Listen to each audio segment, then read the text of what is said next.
Hey there everyone, it's Maria Young here and welcome back to my channel. If you guys are brand new to this channel, welcome and thank you so much for joining me here today at my tropical plant adventures. And in today's episode, guys, I have a very special guest, and I do say special because this plant right here is one of my most favorite plants. But not only that, guys, this plant right here has one of the most striking and most beautiful foliage in the entire plant galaxy. I kid you not, and if you guys have one of these, you guys know exactly what I mean.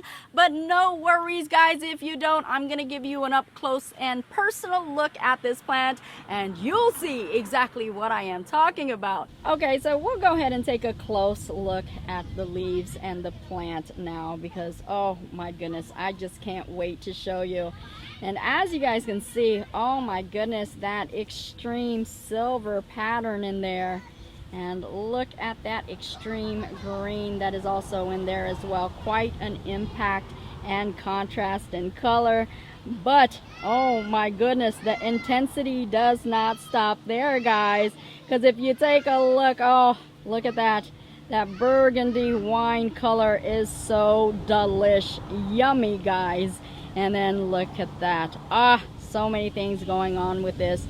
This is absolutely superb in my book. So in this episode, guys, we're going to be talking all about the care and also the guide for this Cissus Discolor.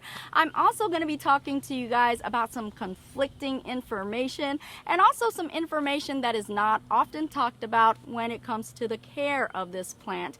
And I'm also going to be showing you exactly how I grow my Cissus Discolor. So without further ado, guys, let's talk all about it.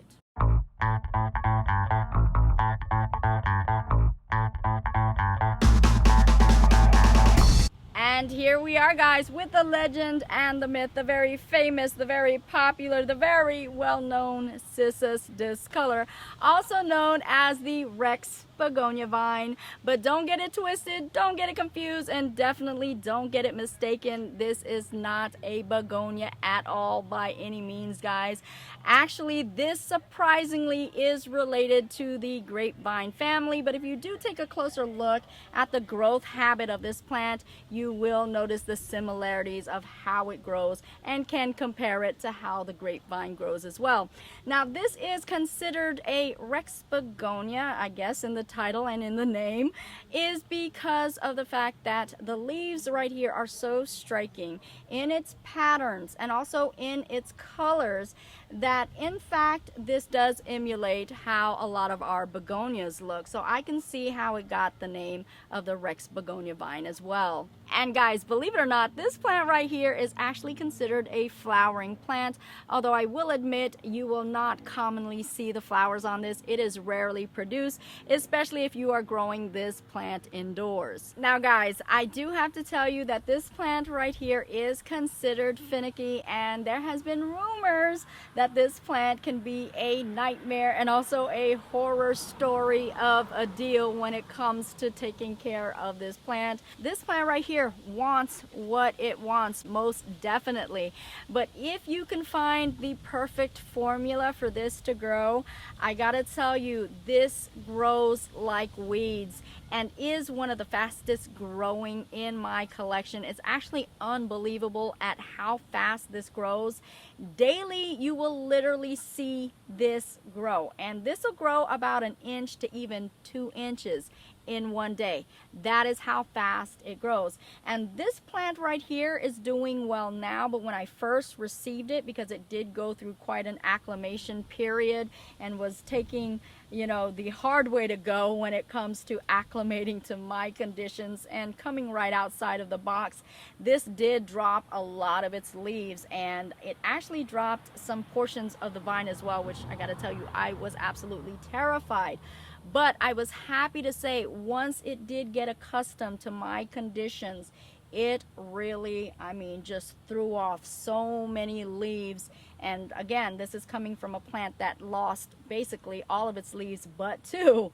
And all of these leaves grew, and the vine is actually twisting around and around this homemade trellis right here, where if I took this off, this is probably a good maybe 3 to 4 feet a vine right here. So yes, it did grow quite aggressively, even considering what it had went through with me. So again, once you find the perfect formula of how to grow this plant grows just unimaginably to the mortal mind, because I have never seen a plant that grows this fast. And as a matter of fact, guys, it is said that this plant right here can grow up to 10 feet in height.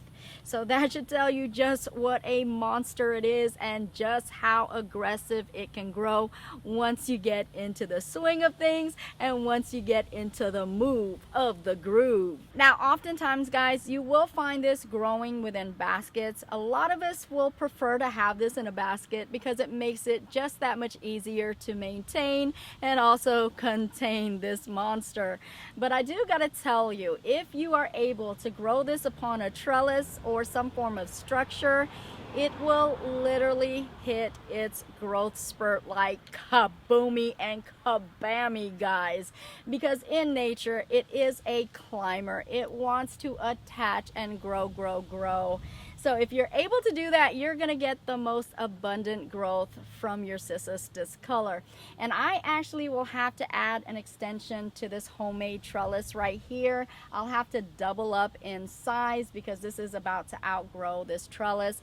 But I'm not afraid, guys, because once it does outgrow the second extension of this plant, I will literally start pruning it back and giving it its haircut, which is no worries at all either. When you do give it its haircut, you can definitely propagate them and you can create more plants. But not only that, guys, when you do prune it and pinch it back, that actually will allow this plant to accelerate in its growth by producing so many more new growths. So this plant, if you constantly prune it back, will double up in size and totally go plant crazy, which is okay with me because the more the merrier. I do love larger plants. They look so much more healthier and of course more spectacular in its phenomenal display. So let's go ahead and talk about the care tip and also the guide to growing this Cissus Discolor. Now we have to understand up front and foremost that this is a moisture loving plant. It loves high humidity and it's actually considered a terrarium plant because it needs lots and lots of it. So if you're not willing to provide it the accommodations of giving this plant high humidity, high moisture, I wouldn't even attempt it, guys, because that is a factor that cannot be removed with growing this plant to its fullest and greatest potential. As a matter of fact, if you do not provide this plant with enough humidity, this plant will become sickly and rather quick. You will see all of the leaves drop and then pieces of the vine begin to dry up and fall off as well. And a lot of people have lost their plants because of this. So again, humidity and moisture is definitely needed for this, and it is recommended at least about 60% humidity on the lower end, but what is prime condition is 80% and above for this plant. Again, high humidity loving plant right here. And also, guys, as far as watering goes, this is a plant that likes to stay evenly moist, guys, constantly. It is not recommended that you allow this plant to go bone dry. Again, it may survive, but it's gonna suffer greatly. I actually compare it to my alocasias, my calocasias, and my elephant ears. That's how thirsty this plant is. It does like to be watered, so I definitely would not allow this to go bone dry by any means and in any way, guys. Because as I did state, guys, when this plant suffers, it really suffers, and you don't want to be at a point where there is no point of return or point of bouncing back, guys. So to stay on the safe side, make sure you water your plant on a regular basis. Okay, guys, so it is beginning to rain here, and I know you guys can hear the droplets, so we're gonna try to kind of rush through this. Oh my gosh, I'm getting soaked. My camera's getting soaked.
And here we are back again, guys, and oh my goodness, when it rains it pours, because it definitely poured down here in my garden. And as of right now, you may hear some noises also going on. I have my neighbors across the street, he's mowing his lawn, and of course my neighbors to the side of me, they're blowing up their bouncy house. So a whole lot of noises going on. Bear with me, guys. You know how it works in my garden. We roll with the punches and we progress on. And I do hope that you guys enjoyed our little rainy garden tour that I gave you there, our brief intermission. But let's go ahead and get back to the program, shall we? Okay, so we should know that this is a tropical growing plant, and because it is, it likes its warmer conditions. So let's go ahead and talk about the prime temperatures for this plant. Now, the prime temperatures for this plant is actually between 70 to 80 degrees, but this can tolerate temperatures as low as 50 degrees and as high as 90 degrees.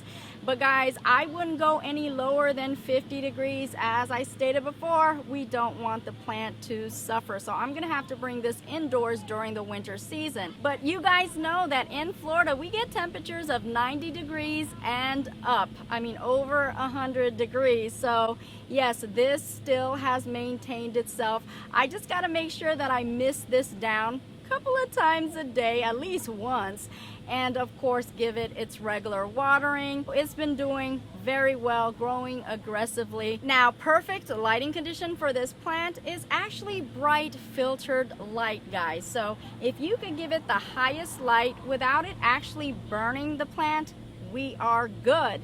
Now also, I want you to know, because a lot of people underestimate this plant and actually believe that this should be under bright filtered light and also shadier conditions, but I gotta tell you, it does appreciate very bright light and it does accelerate its growth. So I've had no problems with that, because I actually keep this within bright morning light, and then during the day it receives dappled light. So it gets pretty good light, guys, and it's doing awesome-o. As with many of our plants, it can appreciate being fertilized on a regular basis, and this works well with a soluble fertilizer, fertilizing it about once every 3 to 4 weeks, or you can also opt to go ahead with a granulated slow release as well. And this plant right here, guys, loves your rich organic soil, but of course it also needs that fast draining soil as well. And there you have it, folks. That is all the information that I have for you about this Cissus Discolor. This is such a spectacular plant. Again, it may take a little bit of fidgeting trying to find out exactly what works for you and also the plant, but I gotta tell you, if you can figure out a way, it is definitely worth it. One of the most striking plants I have ever seen. Now, you guys are gonna have to let me know exactly what you think about this plant, and of course, if you have this plant, let me know some more care tips or what you're doing with your plants. Would really appreciate it. As you guys know, the more that we know, the more that we can grow. Oh my gosh, guys, this plant right here just makes me so freaking happy. Mwah, mwah, mwah. Love it so much. And with that being said, I thank you so much for tuning in to yet another episode of my tropical plant adventures, and I will see you guys later, and I also grow with you guys later as well on my next adventure. Bye bye for now. Happy growing, everyone. Woohoo!